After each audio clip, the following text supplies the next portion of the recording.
The Pawnee Nation, who originated over 7,500 years ago, are roaming the Great Plains of America. Historians believe that the Pawnee tribe came from Mexico, although ancestors of the Pawnee believe that they have migrated from the southwest. The tribe originates from the hunter-gatherers, who were around some 7,500 years ago. It is believed that the Indian tribes who speak Khadan all originated from these hunter-gatherers. Once the Pawnee migrated to the Great Plains, they stayed there for the years between 1300 and 1500.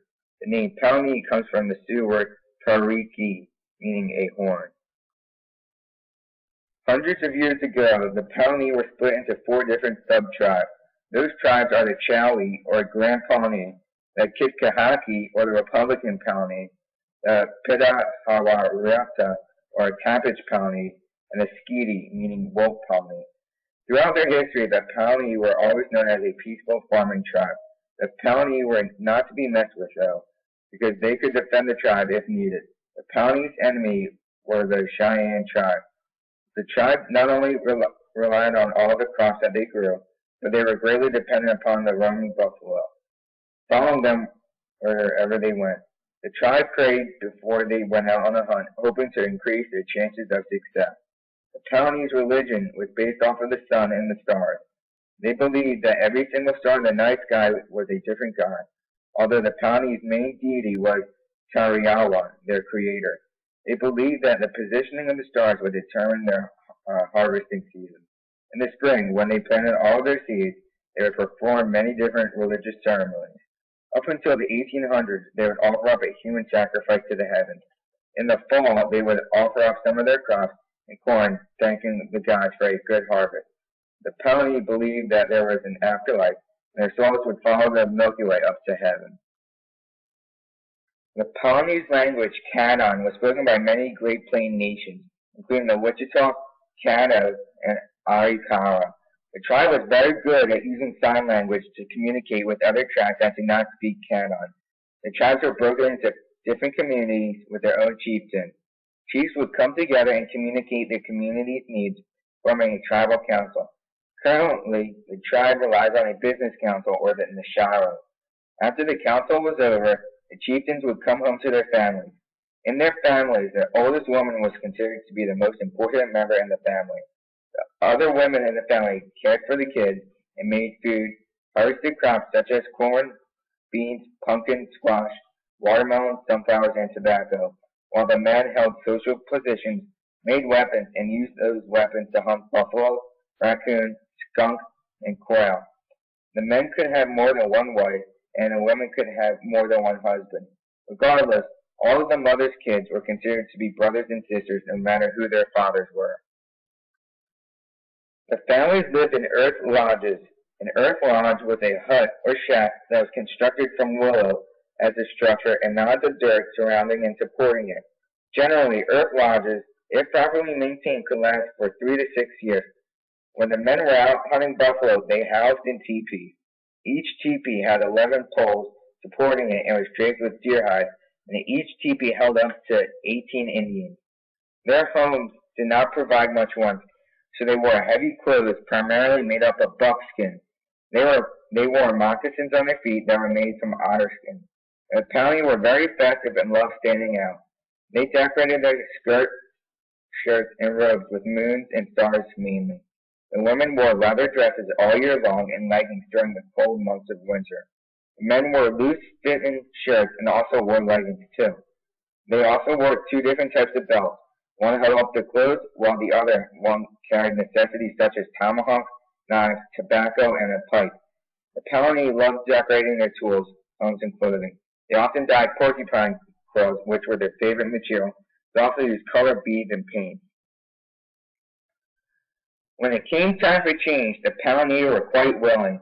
They never resisted by going to war when the U.S. federal government forced them off their land. Instead, they made many different treaties. One of the treaties gave the Pawnee a reservation in Nebraska in 1875. Between the years of 1833 and 1872, the Pawnee had negotiated 4 different treaties.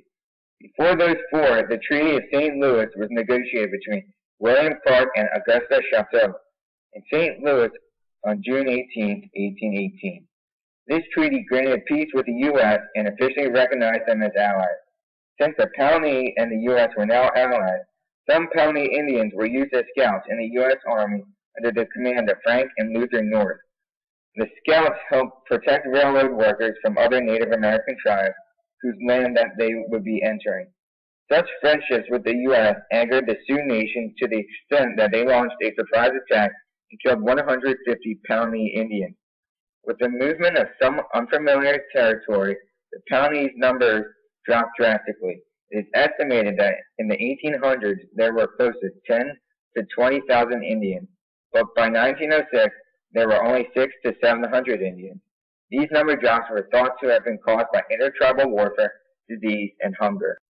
The history of the Pawnee dates back many thousands of years ago. 7,500 years ago, the Pawnee descended from the hunter-gatherers in the Central Plains. In the year of 1900, the Pawnee settled in the Nebraska area. Many tribes that passed by them were amazed by their rituals. And if you move ahead in Pawnee history 400 years, in the early 13th century, the tribe left the plains to go to the Mississippi Delta. It is believed they moved due to climate change. Later in that century, they moved back into the Great Plains and settled down in the Nebraska and Kansas River valleys. Again, moving ahead 400 years, the Pawnee first saw horses, of which were brought over by the Spaniards. They used the horse to be more efficient in traveling and stalking buffalo. It wasn't until 1848 that people really started to become aware of the Pawnee Nation, when people started to head west to California to strike it rich in the gold rush and the promise of fertile land. 3 decades later, the tribes were forced from their land reservation, only for it to be returned to them in the 1960s by the U.S. federal government. The nation is now holding steady on their reservation. The Pawnee produced a self-taught artist, Charles W. Chapman, who was born in 1944. Chapman was famous in the 1980s for his portraits of the Native Americans.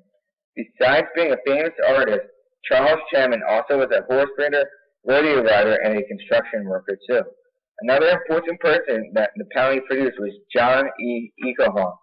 He was a Native American rights activist and attorney who served as the executive director of the Native American Rights Fund.